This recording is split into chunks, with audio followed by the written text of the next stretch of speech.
Buenos días, queridos amigos y amigas. Retomamos el camino que hemos venido recorriendo, meditando sobre el libro de los Salmos. Extraordinario, maravilloso. El día de hoy vamos con un salmo bien interesante, el Salmo 149, una invitación abierta que hace el salmista a la alabanza a Dios, casi como si fuera un regalo de para de el pueblo de Dios para Dios. Y es un salmo que, a pesar de que es bastante breve, no tiene sino 9 versículos, es un salmo claro y contundente. Y aunque pareciera extraño, nos evoca por allá al libro de Isaías, al libro de Efesios, al libro de Apocalipsis. Reflexionemos, pensemos, meditemos un momento en la palabra del Señor, partiendo del Salmo 149. Padre, en este tiempo, hora y lugar queremos agradecerte. Queremos entregarte, Señor, nuestro existir, nuestra vida. Queremos presentarte, Señor, nuestro clamor, nuestro agradecimiento, reconociendo que tú eres Dios todopoderoso, omnipotente, omnisciente, omnipresente, Dios justo, Dios bueno, que eres Dios amoroso. Queremos presentar ante ti, Señor, nuestras torpezas, nuestros errores, nuestras falencias. Queremos disponer, Señor, nuestra vida para ti. Que nuestra vida se convierta en alabanza, en adoración a tu nombre, hoy y siempre, Padre. En el nombre de Jesucristo, nuestro hermano mayor. Amén. Bueno, les decía que íbamos a meditar un poco sobre este Salmo 149. Es un salmo, como les decía, de una invitación al pueblo de Dios a alabarlo, a reconocerlo, y que nos plantea de una manera muy clara eh, la consecuencia de esa alabanza, que nos plantea de una manera muy contundente por qué es importante alabar a Dios. Sin más preámbulos, como decía el paseador LJ, Lohuimo, exhortación a Israel para que alabe a Jehová. Aleluya. Cantad a Jehová cántico nuevo. Su alabanza sea en la congregación de los santos. Alégrense, Israel, en su hacedor. Los hijos de Sión se gocen en su rey. Alaben su nombre con danza, con pandero y arpa. A él canten. Porque Jehová tiene contentamiento de su pueblo. Hermoseará a los humildes con la salvación.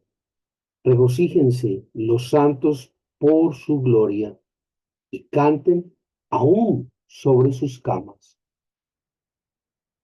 Exalten a Dios con sus gargantas y espadas de 2 filos en sus manos, para ejecutar venganza entre las naciones y castigo entre los pueblos, para aprisionar a sus reyes con grillos y a sus nobles con cadenas de hierro, para ejecutar en ellos el juicio decretado.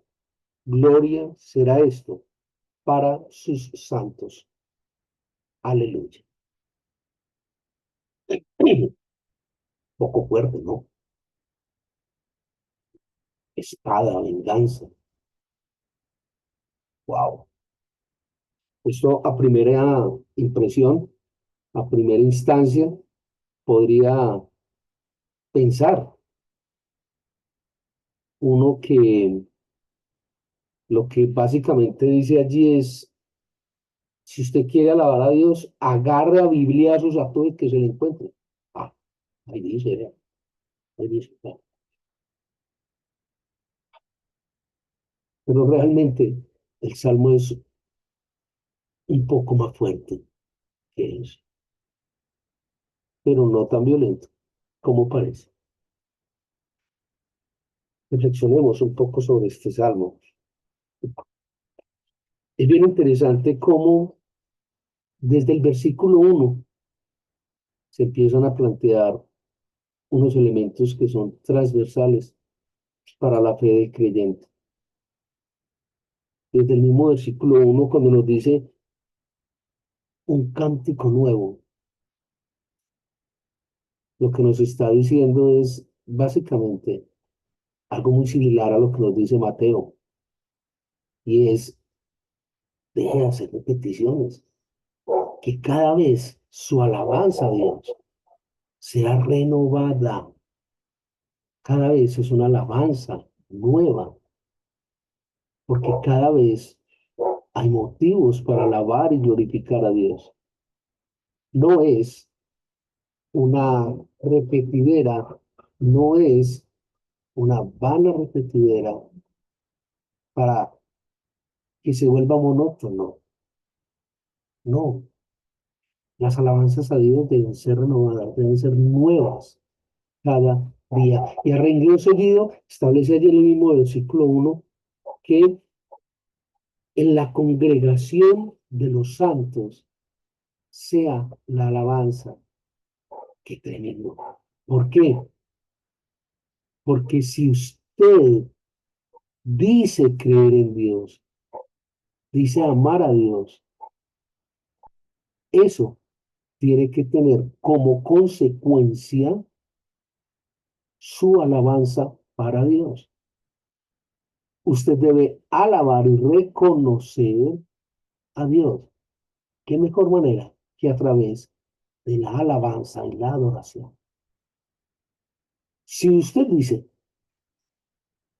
que cree en Dios, que ama a Dios, que es seguidor de Jesucristo, pero no hay alabanza en usted, como diría Santiago, su fe es una fe muerta. Consecuencia de que usted alaba a Dios, consecuencia de ello es el hecho de que usted dice creer en Él. Como cree en Dios, entonces lo alabo. ¿Qué mejor manera de alabar a Dios que con su existencia, con sus pensamientos, con sus obras, con sus palabras, con su vida? Entonces viene una pregunta. ¿Alaba usted a Dios con su vida? ¿O su alabanza se limita a escuchar y cantar música cristiana? Mm, bueno, la Biblia dice otra cosa. La alabanza debe ser una obra natural en el creyente. Cada elemento del creyente es una fuente de alabanza al Creador. ¿Se da cuenta? Ahora bien, allí sobre el versículo 3 se establece una celebración. ¿Por qué habría una celebración allí? Claro. ¿Por qué? Porque el hecho de contar con un Dios como nuestro Creador es motivo de fiesta, es motivo de alabanza, es motivo de celebración, dice allí el versículo 3, eh, reconocer a Dios se convierte en un motivo suficiente de celebración, de júbilo, de fiesta. ¿Cómo no celebrar la posibilidad de comunicarme con mi Creador? ¿Cómo no celebrar a través de una alabanza, de una devoción? ¿Cómo no celebrar que mi Creador me escuche y me respalda?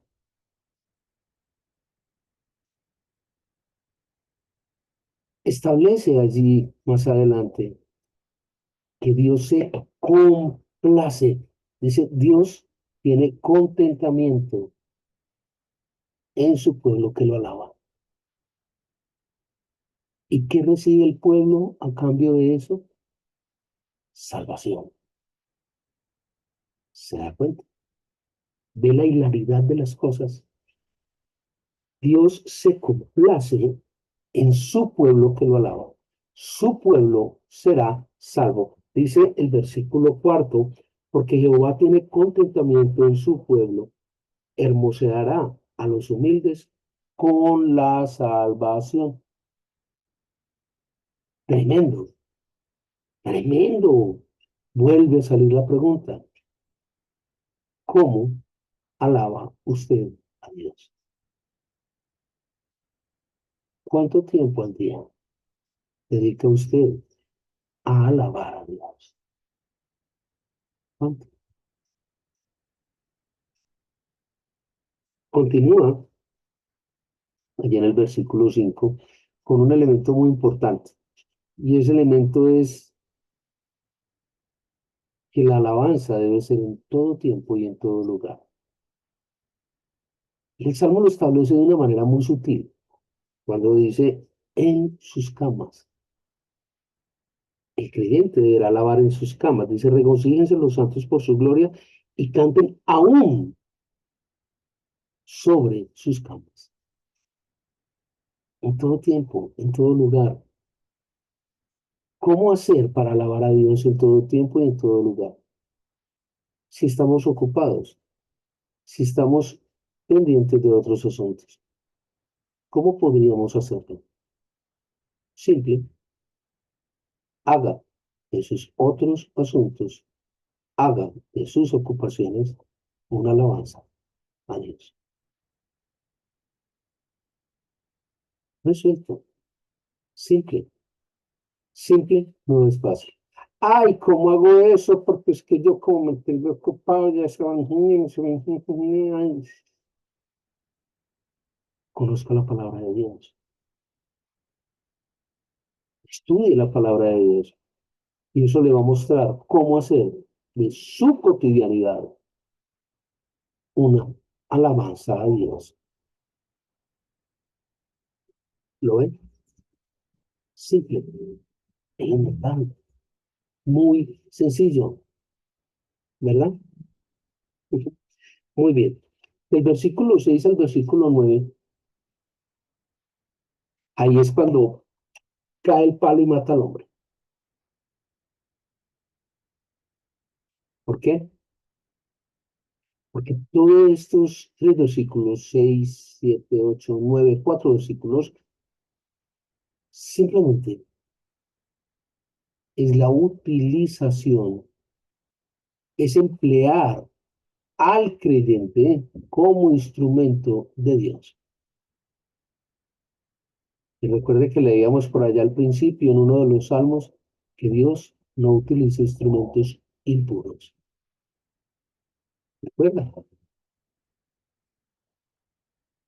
Ahora bien, aquí es cuando viene el tema de la espada, la justicia, la venganza, un tema que puede sonar un poco denso. Pero qué bueno poder reflexionar sobre esto, escudriñar y querer entender de una manera contundente qué es lo que Dios nos está diciendo en su palabra. Básicamente, en estos cuatro versículos del 6 al 9, lo que se establece es una manifestación del poder de Dios a través de su pueblo. Entonces se establece allí que su pueblo será instrumento de Dios para justicia, para castigo, para venganza. y que estos elementos glorifican al creyente. Si lo dejamos ahí, va a sonar muy agresivo. Entonces vamos a entender, ya, ¿sí ve? Ya, la Biblia dice que hay que agarrar a bibliazos a todo el mundo. O sea, yo me vengo porque la Biblia dice que yo soy instrumento de Dios, me puedo vengar y hago juicios también, sí.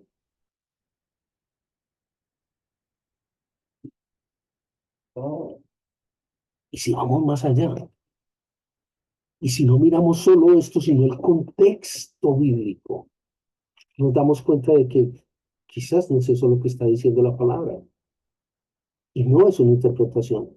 Repito, es el contexto bíblico,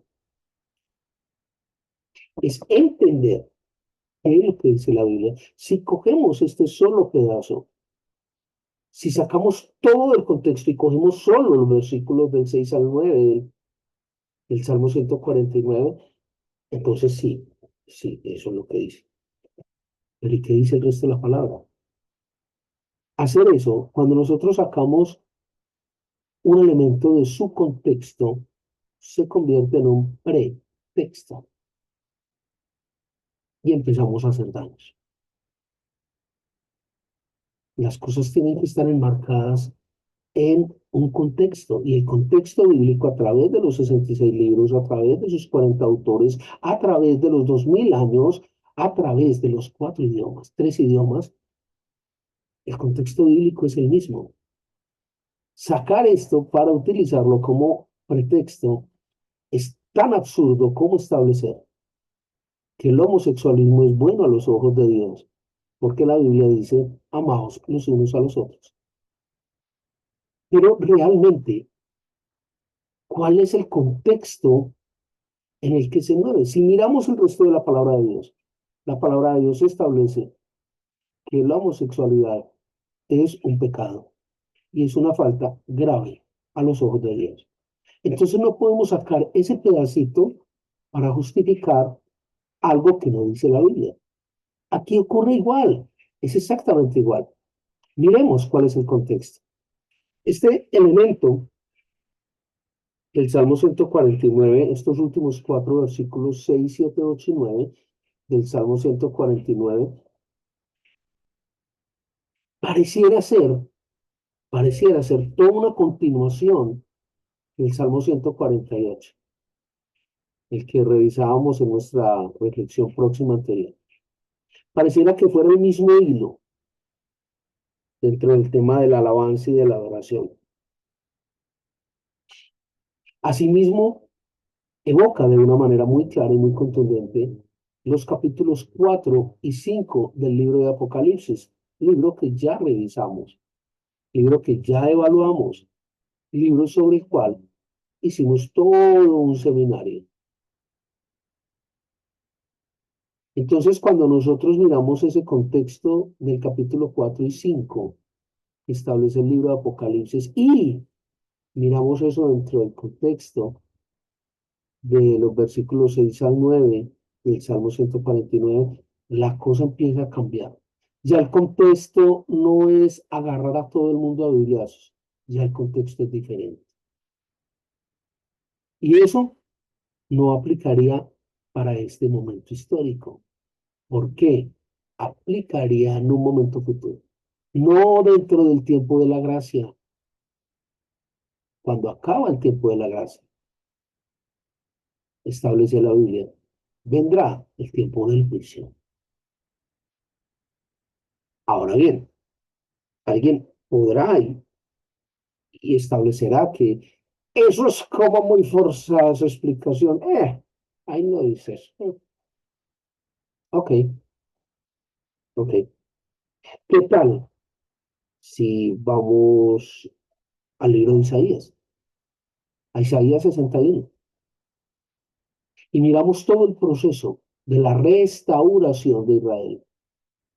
Cuando Nehemías empezó a establecer ese proceso de la restauración, cuando Nehemías fue utilizado para la restauración de Israel. Si nosotros nos fijamos en eso, nos damos cuenta de que al mismo tiempo que Nehemías iba reconstruyendo, estaba listo, pendiente y vigilante para la batalla. Y cuando Israel fue restituido, todo aquel que no estaba dispuesto a alabar a Dios, dispuesto a seguir el lineamiento del pueblo de Dios, era castigado y ajusticiado. Muchas personas hablan del Antiguo Testamento como un libro cargado de violencia, y lo es.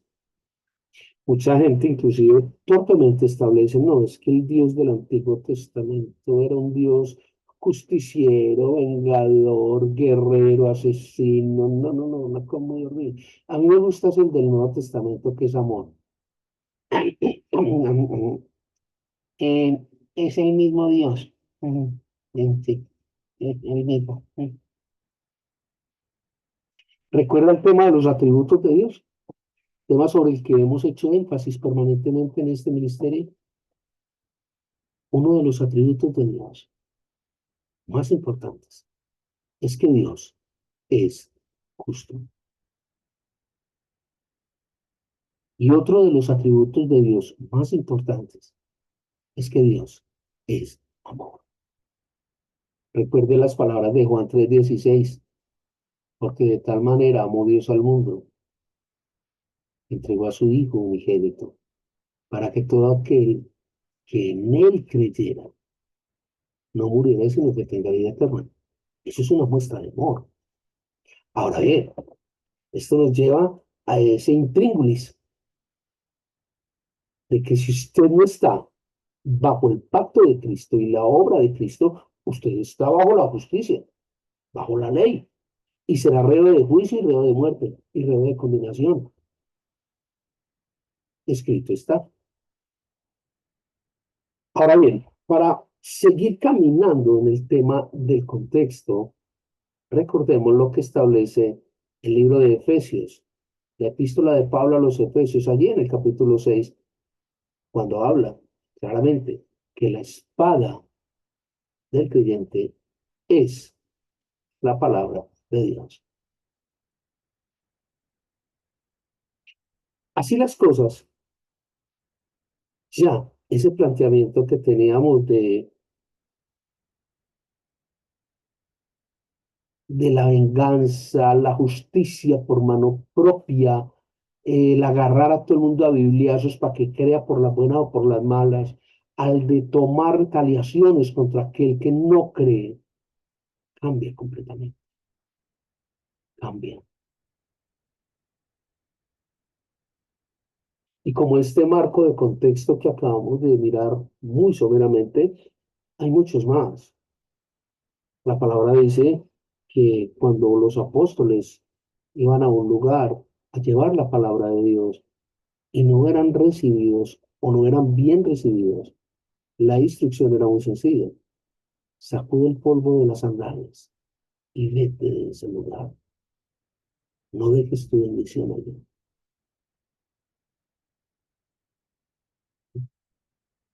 Sobre esto hay una frase muy particular de un amigo, Jorge López, que decía la palabra se comparte, no se imparte.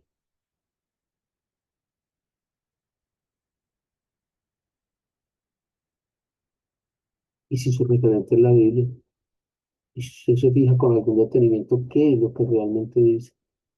¿Mm? ¿No cree que es mucho mejor? Lleve el mensaje. Si no se le escucha, si no le prestan atención, no hay lío. Usted no tiene por qué desajustarse, ni por qué gritar, ni por qué poner, ni por qué manotear, ni por qué obligar. La palabra de Dios no se obliga. Es más, es absurdo lo que plantean algunas iglesias. Traigan, traigan más personas a los pies de Cristo. Venga, el que lleva a la gente a los pies de Cristo es el Espíritu Santo. Usted es un mensajero. Usted no tiene que forzar nada. A la fuerza ni un pico, dice mi hijo. Entonces, a ver, hermano, un momentico. Ya a la fuerza, pues. Entonces, si yo no creo, entonces estoy podrido y perdido y todo. O a la Biblia. Mire a ver qué dice la Biblia. Es así como este Salmo 149, como les decía, se vuelve un salmo fuerte, interesante, bonito, un salmo con un trasfondo muy importante dentro de la vida del creyente. Un salmo donde hay que tener claro el contexto de cómo la palabra nos guía al proceso de alabanza para el creyente. Ya no nos falta sino un solo salmo, el Salmo 150 para terminar con este libro de los salmos. Recordemos que ya habíamos hablado de que después de el libro de los salmos, posiblemente seguíamos con el libro de Cantar de los Cantares, donde básicamente se nos habla de Dios, la sexualidad, el amor. El tema es amor y sexualidad. ¿Cómo? Entonces ya estamos muy próximos pues a tomar este libro de Cantar de los Cantares. Surgen, quedan muchas reflexiones sobre este Salmo 149. Y de pronto la más importante era la que hacíamos hace un momento en esa pregunta que surgía cuando hablábamos por allá del versículo 4. El punto es, ¿cómo es su alabanza hacia Dios? ¿Cómo usted alaba a Dios? ¿Cuál es su alabanza para Dios? Sus obras, sus pensamientos, su vocablo, su proceder, su pensar. Todo esto debe ser una permanente alabanza a Dios. Usted debe alabar a Dios con su cuerpo, con su mente. Y lo puede hacer gracias al Espíritu que Dios le dio. Y lo puede hacer en virtud de que el Espíritu Santo está en usted. No limite la palabra de Dios. No limite la obra de Dios en su vida. No limite la alabanza a unas canciones estridentes con música fuerte o con luces bajitas o con manos arriba y ojos cerrados y trances. No limite la alabanza a eso. No sea necio.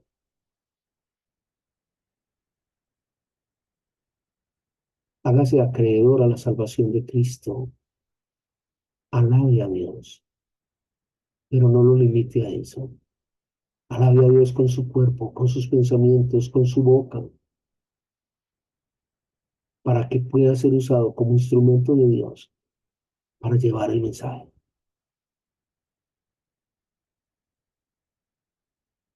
¿Y usted cómo piensa alabar a Dios hoy?